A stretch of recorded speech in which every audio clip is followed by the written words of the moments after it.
the best option that we wanted to have. But you can't sit by and let the veterans suffer when they need help. So I think it just says the veterans are a very high priority for the Missouri House, both Republican and Democrat. Now, obviously, you're not running for governor, but would you think it was wise for the 3 gubernatorial candidates to draw a pretty hard line that they're not going to raise taxes over their administration? Considering I've never taken the. I mean, I've always said I'm very strongly against taxes, and I'm not going to, usually support taxes. But I've never taken the no tax pledge, just because you don't know the situation or the future.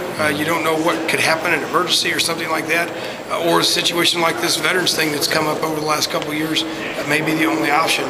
Although you have to remember this HJR is only allowing Missourians to have a chance to vote.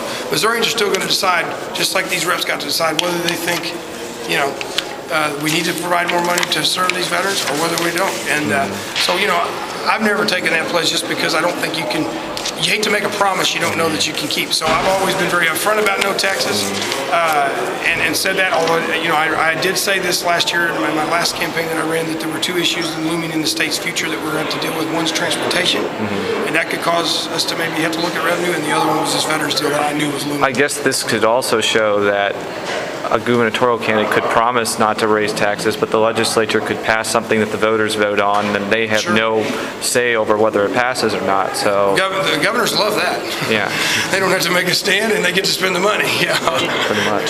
Do you think talk about that no tax pledge is fair game out there on the floor? Whenever reps brought it up, they were always gambled down. Is this outside of the bill's purview? Well, I think you're not allowed to go in and talk about people personally or their personal situations on the House floor. You got to talk about. So I don't think it's appropriate for me to inquire of someone else and say, "Hey, you took a no tax pledge, but now you're."